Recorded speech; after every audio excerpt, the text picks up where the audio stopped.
ಸಲೀಸಾಗಿ ಅಧಿಕಾರ ಹಸ್ತಾಂತರ ಆಯಿತು, ಹೊಸ ಸರ್ಕಾರ ರಚನೆ ಪ್ರೋಸೆಸ್ ನಡೀತಾ ಇದೆ. ಏನು ಹೇಳ್ತೀರಿ ಸರ್? ನೋಡಿ, ಕಾಂಗ್ರೆಸ್ಸು 140 ವರ್ಷಗಳಿಗೂ ಹೆಚ್ಚು ಇತಿಹಾಸ ಇರತಕ್ಕಂಥ ಪಕ್ಷ. ಸೊ ನಮ್ಮ ರಾಷ್ಟ್ರೀಯ ಪಕ್ಷ ಯಾವ ಸಂದರ್ಭದಲ್ಲಿ ಯಾವ ತೀರ್ಮಾನಗಳನ್ನು ತೆಗೆದುಕೋಬೇಕು ಅನ್ನುವಂಥದ್ದು ಸ್ಪಷ್ಟವಾಗಿ ಗೊತ್ತಿರುವಂಥ ಪಕ್ಷ. ಸನ್ಮಾನ್ಯ ಸಿದ್ದರಾಮಯ್ಯನವರು ಅವರು ಮಾತಿನ ಮೇಲೆ ನಿಲ್ಲುವಂಥ ನಾಯಕರು. ಹಾಗಾಗಿ ಹೈಕಮಾಂಡ್ ಯಾವಾಗ ಏನು ತೀರ್ಮಾನವನ್ನು ಮಾಡ್ತಾರೆ ಆ ತೀರ್ಮಾನದಂತೆ ನಡ್ಕೊಳ್ತೀನಿ ಅನ್ನುವಂಥ ಮಾತನ್ನು ಅನೇಕ ಸಾರಿ ಹೇಳ್ತಾ ಬಂದಿದ್ದಾರೆ. ಅವರು ಕಾಂಗ್ರೆಸ್ಸಿಗೆ 2006ರಲ್ಲಿ ಬಂದ ಮೇಲೆ ಕಾಂಗ್ರೆಸ್ಸಿನ ನಾಯಕತ್ವ ಅವರ ನಾಯಕತ್ವವನ್ನು ಗುರುಸಿ 2 ಸಾರಿ ವಿರೋಧ ಪಕ್ಷದ ನಾಯಕರನ್ನಾಗಿ ಮಾಡಿದರು, 2 ಸಾರಿ ಮುಖ್ಯಮಂತ್ರಿಗಳನ್ನಾಗಿ ಮಾಡಿದರು.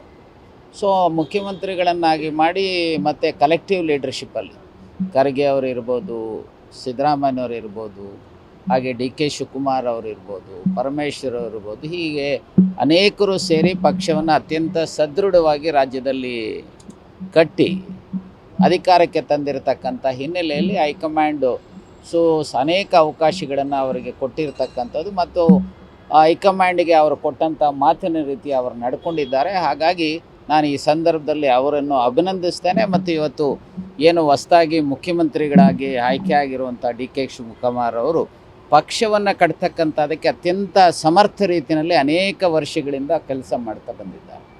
ಸೊ ಹಾಗಾಗಿ ಅವರ ನಾಯಕತ್ವದಲ್ಲಿ ಸಿದ್ದರಾಮಯ್ಯನವರ ಮಾರ್ಗದರ್ಶನ, ಖರ್ಗೆ ಅವರ ಮಾರ್ಗದರ್ಶನ, ಇನ್ನಿತರ ಎಲ್ಲರ ಮಾರ್ಗದರ್ಶನದ ಹಿನ್ನೆಲೆಯಲ್ಲಿ ಪಕ್ಷ ಮತ್ತು ಸರ್ಕಾರ ರಾಜ್ಯದಲ್ಲಿ ಅತ್ಯಂತ ಉತ್ತಮ ರೀತಿಯಲ್ಲಿ ಬರುವ ದಿನಮಾನಗಳಲ್ಲಿ ಕೆಲಸ ಮಾಡುತ್ತೆ ಮತ್ತು 2028ರಲ್ಲಿ ಮತ್ತೆ ನಮ್ಮ ಪಕ್ಷ ರಾಜ್ಯದಲ್ಲಿ ಅಧಿಕಾರಕ್ಕೆ ಬರುತ್ತೆ ಅಂಥೇಳಿ ನಾನು ಭಾವಿಸಿದ್ದೇನೆ. ನೋಡಿ, ನಂದೇನು ಡಿಮ್ಯಾಂಡ್ಸ್ ಅಲ್ಲ, ನಾನು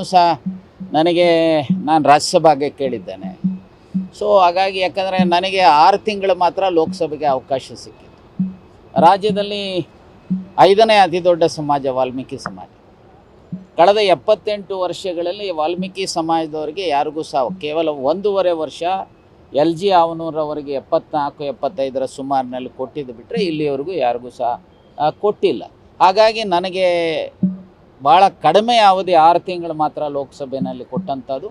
ಸೊ ಲೋಕಸಭೆಯಲ್ಲಿ ನನ್ನ ಪರ್ಫಾರ್ಮೆನ್ಸನ್ನು ಹೈಕಮಾಂಡ್ ನೋಡಿದ್ದಾರೆ, ಸನ್ಮಾನ್ಯ ಖರ್ಗೆ ಸಾಹೇಬರು ನೋಡಿದ್ದಾರೆ, ಸಿದ್ದರಾಮಯ್ಯನವರು ಇದ್ದಾರೆ. ಯಾಕಂದರೆ ಅವ್ರ ಜೊತೆಗೂ ನಾನು ಅವರು ವಿರೋಧ ಪಕ್ಷದ ನಾಯಕರಾಗಿ ಕೆಲಸ ನಾನು ವಿಧಾನ ಪರಿಷತ್ನಲ್ಲಿ ವಿರೋಧ ಪಕ್ಷದ ನಾಯಕರು, ಖರ್ಗೆ ಸಾಹೇಬರು ಅಸೆಂಬ್ಲಿನಲ್ಲಿ, ಹಾಗೆ ಸಿದ್ದರಾಮಯ್ಯನವರು ಅಸೆಂಬ್ಲಿ ಇದ್ದಾಗ ನಾನು ಪರಿಷತ್ನಲ್ಲಿ ವಿರೋಧ ಪಕ್ಷದ ನಾಯಕನಾಗಿದ್ದೆ. ಹಾಗಾಗಿ ಪಕ್ಷವನ್ನು ಅತ್ಯಂತ ಸದೃಢವಾಗಿ ಬೆಳೆಸ್ತಕ್ಕಂಥದ್ದಕ್ಕೆ ನಾನು ವಿರೋಧ ಪಕ್ಷದ ನಾಯಕನಿದ್ದಂಥ ಸಂದರ್ಭದಲ್ಲಿ ಅಕ್ರಮ ಗಣಿಗಾರಿಕೆಯ ವಿರುದ್ಧ ವರದಿಯನ್ನು 16 ನವಂಬರ್ 2000 ನಾನು ಕೊಟ್ಟಾದ ಮೇಲೆ ಲೋಕಾಯುಕ್ತರು ಕೊಟ್ಟಂಥ ಹಿನ್ನೆಲೆಯಲ್ಲಿ BJP ಪತನ ಆಯಿತು. ನಾವು ಅಧಿಕಾರಕ್ಕೆ 2013ರಲ್ಲಿ ಬಂದಿರತಕ್ಕಂಥ ಹಿನ್ನೆಲೆಯಲ್ಲಿ ನಾನು ಅವರಿಗೆ ವಿನಂತಿ ಮಾಡಿಕೊಂಡಿದ್ದೇನೆ. ನೋಡಿ, ಈವನ್ ಕೌನ್ಸಿಲಲ್ಲಿ ದೇವೇಗೌಡರ ಸಂದರ್ಭದಲ್ಲಿ 2 ವರ್ಷ 8 ತಿಂಗಳು ಸಿಕ್ಕಿತ್ತು, ಕೃಷ್ಣ ಅವರ ಪೀರಿಯಡಲ್ಲಿ 6 ವರ್ಷ ಸಿಕ್ಕಿತ್ತು, ಸಿದ್ದರಾಮಯ್ಯನವ್ರ ಪೀರಿಯಡಲ್ಲಿ 4 ವರ್ಷ ಸಿಕ್ಕಿತ್ತು. ಈವನ್ ಕೌನ್ಸಿಲಲ್ಲೂ ಸಹ 2 ಕಾಲ್ ಟರ್ಮ್ ಸಿಕ್ಕಿರ್ತಕ್ಕಂಥದ್ದಿದೆ. ಮತ್ತು ಪಾರ್ಲಿಮೆಂಟಲ್ಲಿ 6 ತಿಂಗಳು ಮಾತ್ರ ಸಿಕ್ಕಿರ್ತಕ್ಕಂಥ ಹಿನ್ನೆಲೆಯಲ್ಲಿ ಇದರಲ್ಲಿ ನನಗೆ ಅವಕಾಶ ಕೊಡಬೇಕು ಅಂಥೇಳಿ